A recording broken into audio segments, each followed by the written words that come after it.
Hi guys! Welcome back sa aming channel. At ngayon, maglalaro naman tayo ng Jump Dash. Ito ay hango sa larong Filipino na piko. Sa version na ito, imbis na bato ang gamitin na pamato, gagawa kayo ng crumpled paper at yun ang ihagis sa grid. Ang goal sa version na ito ay malagyan ng crumpled paper lahat ng tiles o box na may tamang sagot.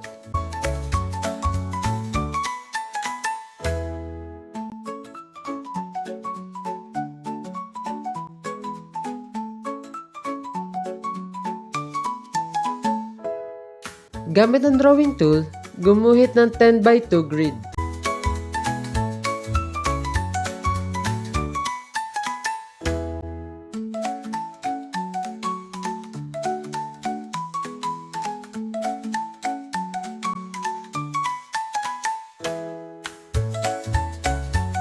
Tapos, hayaan ang teacher na magsulat o magsabi kung ano ang ilalagay na numbers sa kada tile o box.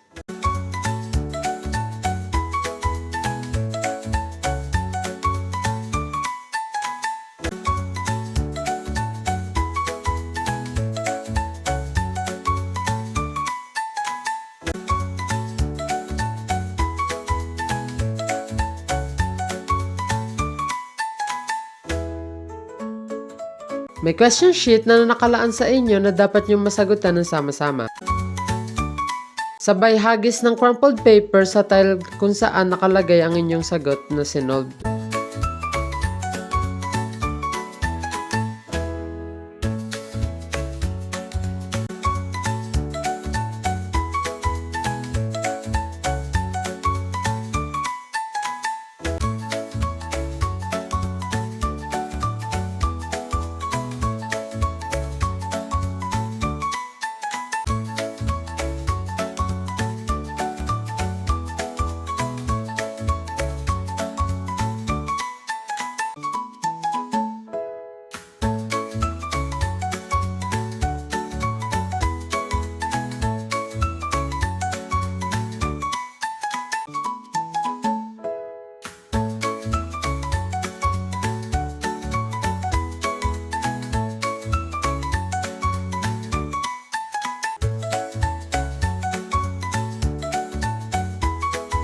Kapag nalagyan na lahat, isa-isa kayong tatalon sa grid ng isang paa lamang ang gamit.